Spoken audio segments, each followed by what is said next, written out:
Hey guys, welcome back to the channel. Let's talk about the best show on reality TV right now, aka The Valley. And today we're gonna be breaking down season 2, episode 7. Jasmine and Melissa are picking up Zach from LAX. They haven't seen him since the morning they drove back together from Santa Barbara. Jasmine is talking about what happened with Danny at the bar when he groped her and Melissa a year ago. And she said that Danny's apology to her at the white party felt weird because it felt like he was annoyed that she even brought it up. She was like, yeah, he was apologizing, but it felt like he was pissed that we even had to talk about it. She also brought up, I don't remember if it was this episode or if it was just what Jason said to Danny, but remember that Jason tells Danny later on in this episode that Jasmine felt triggered when she saw Danny get blackout drunk in Santa Barbara, and it just kind of brought all of those memories back. And it's like, listen, I get it. Like, she calls it like groping. She's like, oh, he was really inappropriate with me. At the end of the day, like, it's like molestation. Like, he molested her at the bar. He like grabbed her ass and he said something like weirdly sexual to her and her girlfriend. It was weird. So it's like, I understand why Jasmine would get triggered seeing Danny in that state again, like seeing him drink so much. Like, that's incredibly just traumatizing and weird. Like, if one of my friends' husbands did that to me, I would not be able to continue a friendship with him for sure. I feel like I would be like, I never want to see him again. Obviously, Jasmine has to work with this guy on the Valley, so she's just in this horrible position where like she kind of has to make up with him. She has no other option. She can either make up with him or she can just like carry around this baggage for as long as she's on the show, and that's not going to work. Zach calls Melissa, and this is the most we've ever heard her speak. I think she was on the last season. I don't remember her at all, but I'm pretty sure she was in a couple episodes last season, and we didn't hear her say anything at all. This is literally the most words I have ever seen her string together on TV. So I wonder if she's gonna become like more of a character as the seasons go on. I feel like probably not. Like, I get the feeling that she is one of those Bravo partners that like really hates this, and she's like, I'm just doing this because I love Jasmine and Jasmine is on the show, but get me on camera as little as you possibly can. But I will milk the free vacations to Santa Barbara though. So Zach was on a road trip from Texas to Kentucky with what he describes as his on-again, off-again boyfriend. But I guess they're on again because they became official on the trip, and then Benji met Zach's parents. This whole situation, here's the thing, I don't hate Zach. I really don't. I wish nothing but the best for him. I think he's sweet. I think he's very funny on this show. And I don't wish ill on him, but I do think that this whole situation is going to end in disaster for him. I think this is going to end in heartbreak. I mean, he talks about how he doesn't think Benji's ex knows about him, which is like fine. They're getting divorced. I mean, he doesn't have to, I guess. But they're about to become Instagram official, so the ex will find out. And I guess Benji and the ex have been separated for 2 years. There's just something about like dating a guy who's going through, I'm assuming, what is a messy divorce. If the divorce is taking 2 years, I'm assuming it's messy for some reason. And I feel like getting into a relationship with a guy who's currently going through that, I just don't see it ending well. And then on top of that, they're already on again, off again. He's getting deported to Canada. I forgot about that. I don't think this is gonna end well at all, but Zach seems really in love. It seems like very innocent. Like, he's being kind of naive about the whole thing, but in a way that's like kind of endearing, although I don't think it's gonna end well. Michelle and Nia meet up for a play date with their kids, and Michelle tells Nia that Jasmine got emotional when she was talking about Danny getting too drunk in Santa Barbara because it triggered her. Here's the thing. With the way that everybody is sort of talking to Nia about this, it's like, I get it, like, it's her husband, so of course she needs to talk to him and say, like, I mean, if it was me, I couldn't even be with somebody like that. It's like, how do you continue a marriage with somebody who's doing that when he gets drunk? Like, who knows how many other women that he's approached at bars and, like, sexually harassed while he was drunk, you know what I mean? I feel like they only know about this incident because the woman who Danny was harassing was one of their friends. It's like, how many other incidents like this have there been that they don't know about? But anyway, the way that everybody's kind of coming for Nia about this, it's like, yes, she does bear some, she has an obligation to talk to Danny about it, but at the end of the day, Danny is the one who's doing all this stuff. So it's like, yeah, sure, like Nia should know, but like if you're gonna come for anyone, come for Danny. Don't be making Nia cry. Don't be like talking to her being like, oh, you need to do something, like this is terrible. It's like Danny is the one who bears sole responsibility for this incident. I don't even think Nia was there that night. Then they start talking about Jesse, and Michelle says that he just doesn't comprehend that what he's doing is affecting her and her relationship with Aaron. I think he does know and he doesn't care. I think Michelle is maybe giving him too much credit here. I think she thinks he's being naive about this whole thing. I don't. I think this entire thing is very calculated. I think he knows that he's affecting Aaron and Michelle's relationship in a bad way, and that's part of the reason why he's doing it. He would love to see them break up. And then Isabella apparently talked to Michelle and was like, I know you and Daddy were married and it's okay that you didn't work out, but if you and Aaron ever get married, Daddy has to come. But it's so funny because the way Michelle said it, she was like, Isabella said, if you and Aaron ever get married, Jesse has to come. And so part of me is like, hold on, does Isabella call her dad Jesse when she's talking to Michelle, or was that just an error in the paraphrasing and Michelle like midway through said Jesse instead of Daddy? I'm sure it's the second thing, but I like to think that when Isabella's talking to Michelle, she calls him Jesse because Michelle is always angrily talking about like Jesse, Jesse, Jesse, and Isabella just picked up on that and now she calls him Jesse. That's what I'm choosing to believe. Jason, Danny, and Luke go to a burger place called Heavy Handed. I love this burger place. This is a complete side note. If you're in LA, you have to try Heavy Handed. There's one in Santa Monica and then there's one in Studio City, which is the one that Jesse, Danny, and Luke all went to. Really good burgers. I was just there a few weeks ago. I love that this is a show about people who live in the Valley because every time they go somewhere out to eat, it's usually always a place I've been, and I'm like the Leo DiCaprio meme, like pointing at the screen like, so Jason wastes no time in bringing up the pantry drinking incident. And he says, and he actually makes a really good point. He says if the roles were reversed and Nia was the one in the pantry grabbing a snack and he came in and closed the door before swigging tequila, Nia would be wondering if there was a problem. That's a really good point because of course she would. You know, she would be running home to Danny being like, Daniel, like I saw Jason in the pantry and I don't know, it was just very, very concerning. And then, you know, they would be starting all of these rumors. 100%, I'm with him on that. And then Danny immediately just, of course, starts getting defensive about the whole thing. He claims that people were swigging tequila all day, so he didn't think it was a big deal. And it's like, yeah, but also a bunch of these people are functioning alcoholics. Like, it's not swigging tequila straight out of the bottle. It's like, not everybody, me and my friends all love to drink, and none of us have ever done that. Even in like my wildest days partying in college, I wasn't like hanging out in closets, like holding bottles of tequila and swigging it. And then Jason is like, no, that's not the point. You got so drunk that you weren't gonna make dinner. I did not get drunk. I had a shot and a White Claw, and I was going to take a nap regardless. You chugged the bottle in a closed pantry door. I didn't chug a bottle. I took a swig out of a bottle. You didn't chug a bottle, but you took a swig out of a bottle, exactly. Exactly. Danny's just being so defensive. He's being so defensive, and it's just weird that he doesn't acknowledge like if it was me and somebody caught me doing that, it would be so easy for me to calmly say, oh my God, I know, that was such a weird moment for me. That never happens. I'm sorry I made your wife uncomfortable. It would be so easy to say that. But the fact that he's getting like so defensive, I think is very suspicious. And it would be a cause for concern for me. Danny does make an interesting point. He's like, you know, last week Jason said he didn't think it was a big deal. And now all of a sudden he's switching up. And so now Danny's wondering like, is this Jason or Janet talking? Probably it's a little bit of both. I think probably what happened was Jason originally was like, yeah, I don't know, I don't think it was a big deal. And then maybe Janet talked to him and like made some points, and then all of a sudden Jason kind of changed his mind. You can change your mind. I mean, I could see that.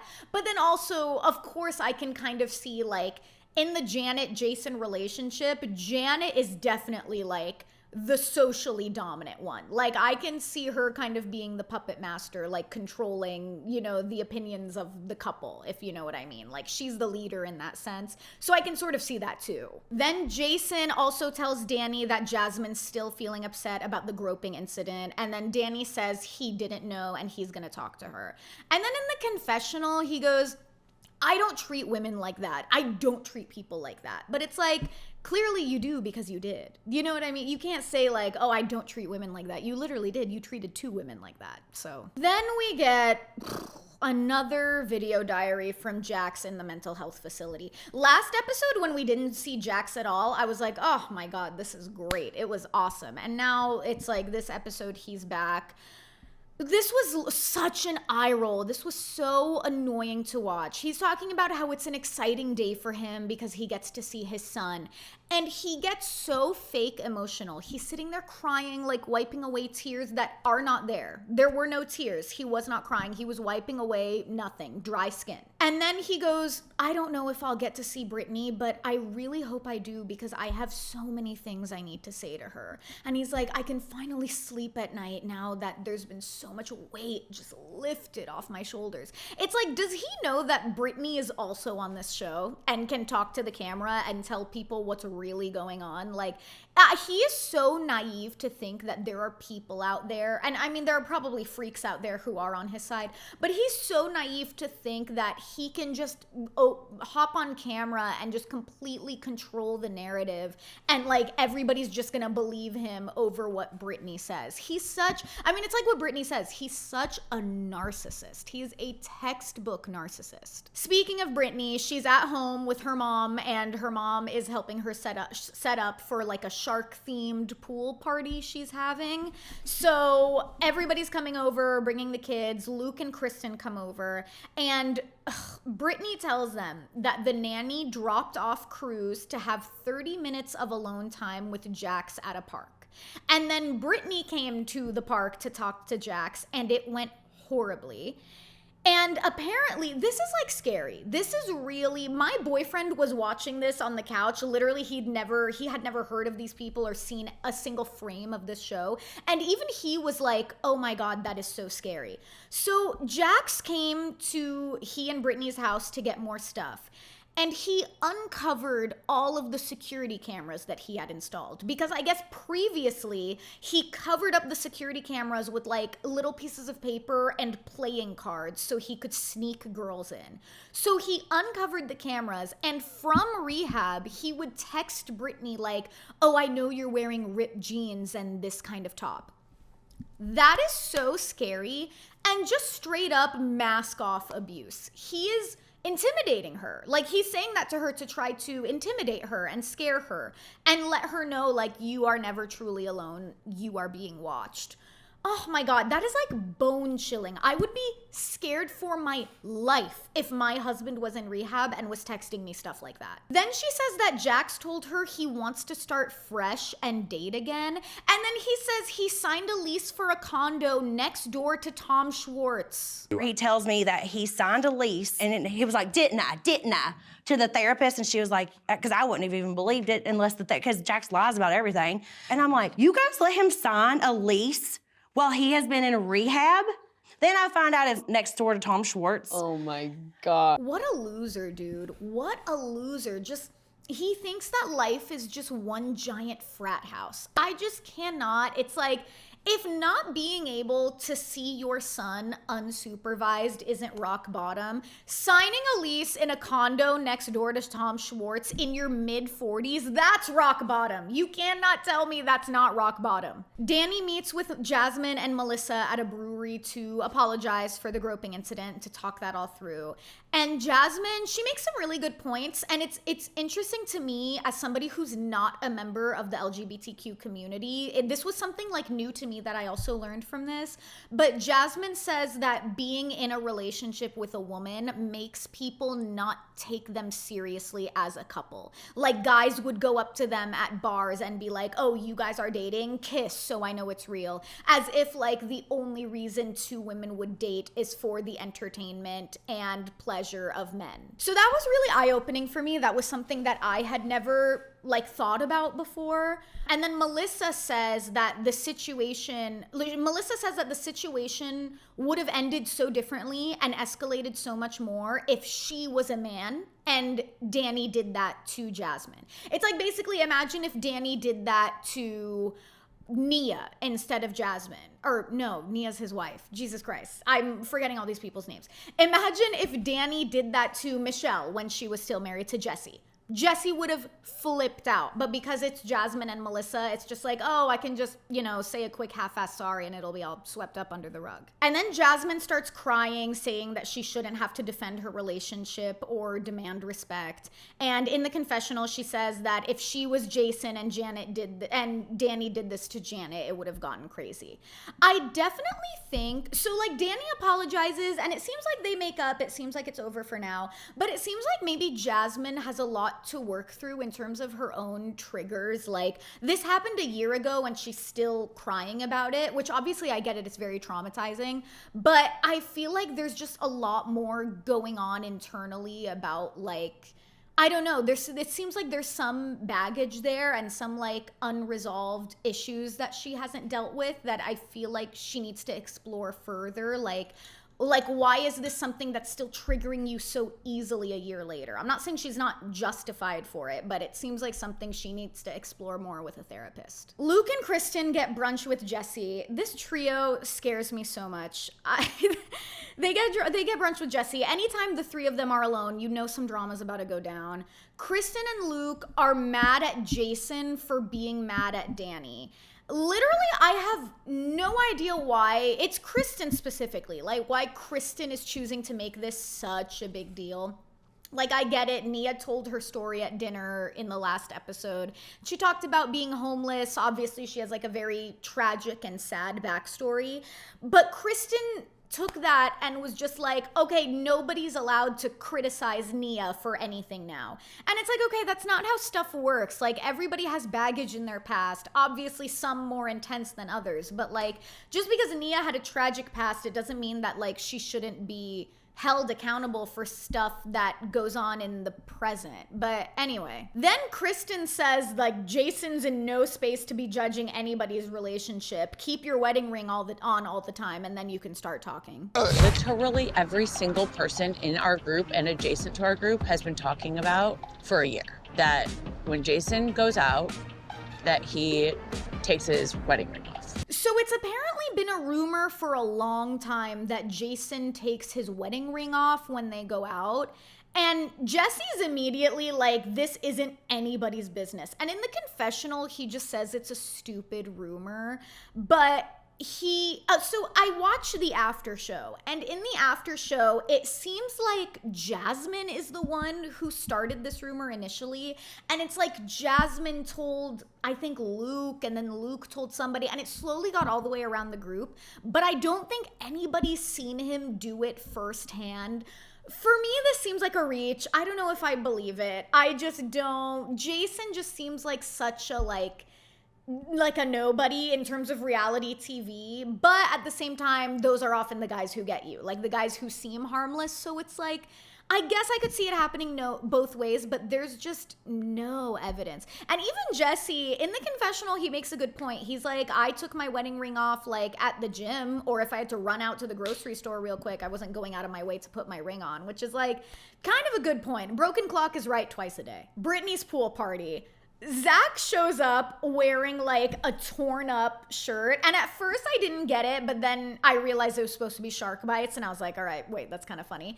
And then they show a bunch of clips. This is apparently like a running bit for Zach, where anytime he goes to a themed party, he dresses according to the theme, but then also he spray paints abs on himself. At first, when I just saw his costume with the fake abs, I was like, okay, that's kind of stupid, what are you doing? But then I saw that it was like a running bit, and I was like, okay, this is kind of funny. It's kind of cute. I'm really warming up to Zach. At first, I was like, who is this? Like, why should I care about him? But now I'm like, all right, he's sweet. I like him. And low-key, the decor does not look good. They like showed, I don't know, it looked very like she just kind of bought a bunch of stuff at Joann's Fabrics. It just looked very like cheap, and the color scheme I feel wasn't giving. But anyway, you know, that's not what I'm here to do. I'm not an event planner. I'm not here to criticize. Sheena and Lala walk in. Shishu and Lala. Oh God, I was wondering when they were gonna show up, and they have finally arrived. They immediately go to the side to chat with Michelle. And I don't love doing this, but it was so noticeable. I feel like I have to say something. What has Sheena done to her face? She looks so different than she did in even the Vanderpump Rules finale. Like, I don't know if she did like more buccal fat removal or if she's on Ozempic. She looks so gaunt. But at the same time, her lips take up pretty much the entire bottom half of her face. It does not look good. It looks so scary, and it ages her so much. I don't even think she's like 40 yet, is she? She's probably only like mid-30s. I don't know. She has real like plastic surgery, cosmetic procedure blindness, and somebody needs to stop her because she's so naturally beautiful. Like when she first showed up on Vanderpump Rules, she looked so beautiful, but like, wow, that was just shocking. Michelle tells them about what Jesse said to her in Santa Barbara, and Lala says he looks like what his personality is, which is true. Here's what I'll say about Lala is sometimes she annoys the hell out of me, especially there was a long stretch on Vanderpump Rules where she really annoyed the shit out of me. But the way she comes for Jesse in this episode, I liked it. I'm sorry. Somebody needed to do it, and none of the other women on the main cast of The Valley were willing to do it. So she did it, and it made me happy. Jesse comes in and talks to Melissa and Jasmine, and Jasmine just straight up asks him, like, are you still into Michelle? Because it kind of seems like you're into Michelle. And Jesse was like, no, not at all. Like, what are you talking about? And Jasmine doesn't believe him. I'm so glad that somebody is finally talking about this, because this is something that I've been saying since the premiere. Jesse is still in love with Michelle. And in the confessional, Jasmine's like, you know, anger is usually a mask for pain, which is exactly what I think this is. And it's one of the reasons why Jesse is so demanding of Michelle to acknowledge how happy he is in his new relationship, because he's not happy, he's in pain, but he wants Michelle to think that he's happy when he's not. Jason pulls Danny for a chat. And this was so, like, I was just kind of like, get up, Jason. Like, what are you doing? He pulls Danny for a chat, and he's like, you know, since our fight, I haven't been sleeping well. I haven't been eating well. And I'm like, all right, relax. I don't even know if I believe him. I don't think that's true. I think he's just being dramatic, and I think he's kind of groveling for forgiveness here. But so Nia in the confessional says that she's starting to question her friendship with Janet and Jason because of this. And I don't know if maybe Nia said something to Janet and that's why Jason is all of a sudden freaking out. But he apologizes for being so over the top with Danny. And I'm like, I don't even feel like what he said was over the top at all. He was a friend expressing concern. He wasn't yelling. He wasn't calling him an alcoholic. He never even said the word. He was just like, you know, your behavior in Santa Barbara concerned me. That's like what any good friend would say to somebody who they're concerned about. This just like really, this whole conversation gave me just the ick for him. Not even that I like thought he was really cute, but just the ick in terms of like, I don't know, I liked the way that he was calling out Danny before, and then the way he just immediately grovels for forgiveness the next day. It's giving doormat. Like, I didn't like that. Jesse asks Lala when she's due, and he's like, oh, I'm so jealous, you know, I've always wanted more kids. And Lala's like, well, maybe if you treated your baby mama a little better, you could have more kids. Thank you. And she calls him out for calling Michelle a whore and a slut. Good for her for calling him out. I feel like Jesse needs this. He needs somebody other than Michelle, because he's not going to take Michelle seriously. He needs somebody other than Michelle to just straight up call him out and be like, your behavior is disgusting. And she says, if Isabella came home and said that her ex was treating her the way that you're treating your ex, would you be upset? And Jesse just kind of goes like, well, yeah, of course. He's like trying to kind of brush it off. And Lala goes, I would show up with a shotgun. And Jesse, it's like Jesse can't say anything, because it's like, yeah, imagine if somebody was calling your daughter a whore and a slut. Like the somebody who like Isabella shares a child with. Imagine if he was calling her that. You know what I mean? Like, you can't say that you wouldn't be mad. And then Jesse says in the confessional, calling Michelle a lying, cheating whore was a moment of weakness, but the truth is she is a liar and a cheater. It's just that she didn't deserve to be called a whore. Honestly, it's kind of funny. It's like that was kind of funny. It's like, of course, like, he is disgusting, he is awful, but the way that he phrased that, I'm like, God, he is kind of funny sometimes. It's like with these douchey men, it's like that's how they suck you back in, is they are the worst people in the world, but then sometimes they're just so funny and charming. It's like that's how they get you back. But I'm not gonna lie, I was like, that's kind of funny. Then Lala calls him a narcissist and says, thank God I don't have to deal with you. And she walks away. And then Jesse goes, oh, well, this gave me a good laugh. He lost that interaction. And I don't know. I think when he was going up to Lala the first time and starting conversation with her, I think maybe he thought he could potentially gain an ally there, and he just learned where Lala stands. And good for her. That situation made me really happy. Even though, like, to be honest, Lala was probably just trying to get a little bit of screen time like she always does, like when she's being really aggressive and starting fights. It made me really happy to see, because like Brittany, Janet, and Nia are not being hard enough on Jesse for my liking. We needed to see this. Then Jesse calls Jason over and tells him about the rumor Kristen brought up about him not wearing his wedding ring because he doesn't want to be blindsided. And Jason's like questioning all of his life decisions. He's like walking around looking for Janet, like, Jesus Christ, why am I friends with these people? Why do I show up to these things?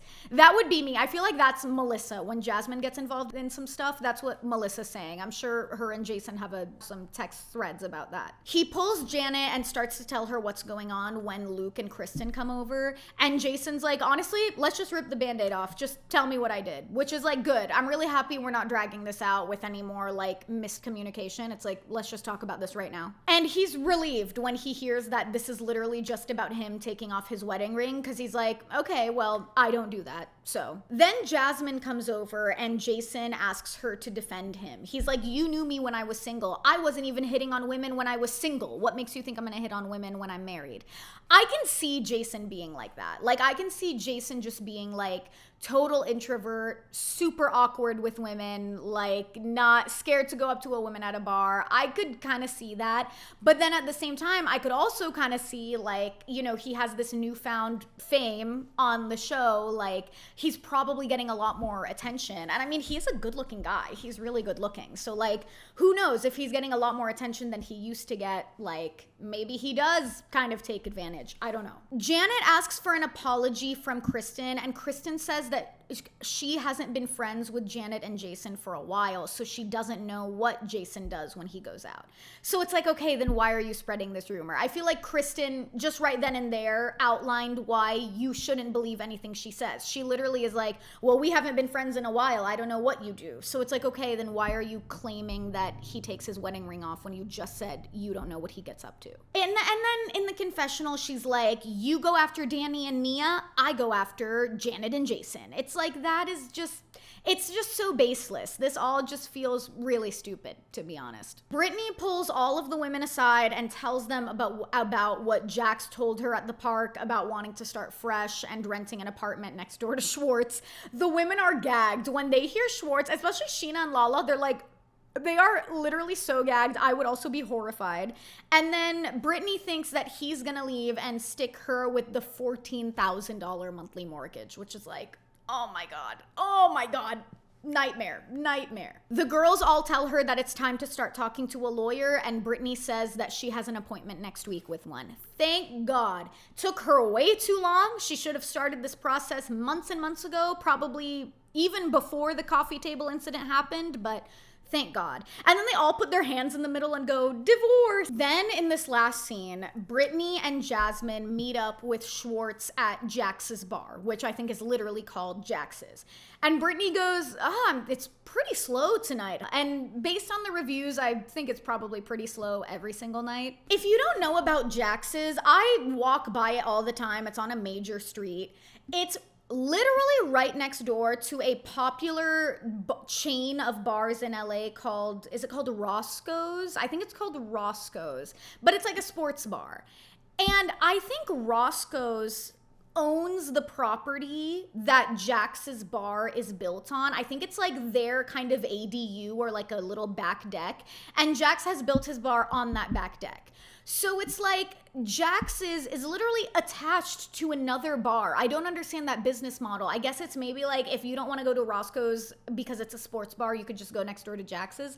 But I have seen so many reviews that say the food is dirty and disgusting and clearly made from frozen, and the drinks are really gross. Like, I've heard nothing but bad things, so I'm not surprised it's slow. Then Schwartz, you know Schwartz, he sits down, he's like, what's going on? What's going on, guys? It's like these are probably the first people he's talked to all day. It's like 8 p.m. And he goes, yeah, I texted Jax today and he seems very at peace and serene. Have you heard from him? And apparently Jax told him that the treatment center has been really great for his mental health and he has a whole new outlook on life. How does anybody believe his BS anymore? Like, I mean, Schwartz is like an idiot. It's like, I get why Schwartz believes Jax, but it's like, come on. And Brittany says that she found out today Jax has not paid his mortgage since May, and it is August. I moved out January 24th of 2024, and he stopped paying in February. So he just never paid after I moved out. I found out yesterday he has not paid our mortgage since May. Both of our names are on this mortgage, so he is with my life. Jesus Christ. That was like horrifying. This just became a horror movie. Both of their names are on the mortgage. The total could be up to $100,000 right now. She says in the confessional, she's like, this entire time I could have been paying the mortgage and he could have moved out months ago. But Jax chose to fuck with my life instead. Because what is this gonna do? It's gonna fuck up her credit. It's gonna make it significantly harder for her to buy another house in the future. And now this is Brittany's dream home. She starts crying in the booth with Schwartz and Jasmine. She's like, now I have to sell it. And then also in the after show, Brittany said something that really broke my heart and enraged me more. She was like, my son has autism and his routine and his sense of safety is so important.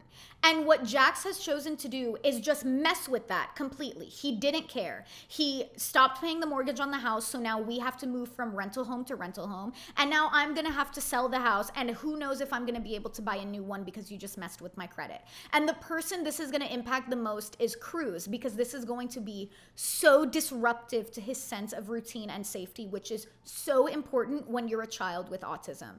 Ugh, just disgusting. Jax is awful. Jax is the worst person alive. Then Jasmine is really pissed and she starts ripping things off the walls that have Jax's picture and name on them. I saw her doing that. I was like, girl, you're just trying to get your 15 minutes of screen time. That felt so like fake to me. That just felt so unnatural. I feel like she was just like, oh, this will make really good TV. Like, let me do this. That felt a little too over the top for me. And then Brittany says there's no Brittany and Jax anymore, and they show a montage of their whole relationship. And the craziest part of this montage was at their engagement party, Lisa Vanderpump said, if you mess with my Kentucky muffin, I'm coming for you. And it's like, well, judging by the fact that you tried to pressure James Kennedy's girlfriend, Allie, to stay with him after he allegedly abused her, I don't really think you're the kind of person any woman wants in her corner. If you didn't catch that, James Kennedy, I think he was arrested, or at the very least, the police went to his and Allie's house in Burbank, and it was because of a domestic violence dispute, and I think it came out that he either was like grabbing Allie very aggressively, or he threw her against a wall or something crazy like that, and Allie later came out and said like Lisa Vanderpump called her and tried to pressure her to stay with him. So it's like, yeah, I don't think that's the kind of woman who I want to be giving me advice on like who I should be staying with. And that's it for that episode. This is the midpoint of the season, so we get the mid-season trailer. I didn't even know what points to pick out from the mid-season trailer because it just looks like everybody is coming for everybody. Literally every single fight is going to come to a head. It looks like the cast trip is Hawaii this season, which should be really fun. I think this is the first cast trip that they've had where they'll have to go on a plane. So that should be really, really fun. But yeah, everybody's fighting with everybody. Zach, Jasmine, Danny and Nia, Jesse and Michelle, they're just all going to throw down. This season is just overall so good. It's all already better than season 1, and I loved season 1. But yeah, I'm super, super excited. I'm not excited for Jax to be back in the show in a bigger way. I do not want to see him. I didn't see him on the cast trip to Hawaii. I hope he doesn't go. I don't think that they'll allow him to go. There's no way. But I just really hope he does not end up going on that trip as well. If you missed it, I broke down this season 2 premiere of The Secret Lives of Mormon Wives that went up on the channel last week, and I will be uploading recaps for maybe like every 2 episodes. I'll have a recap for them since they dumped them all at once. And then keep an eye out because I will also be recapping the Summer House reunion part 1. In the meantime, thank you so much for watching. Please don't forget to subscribe if you haven't already, and I will see you next time.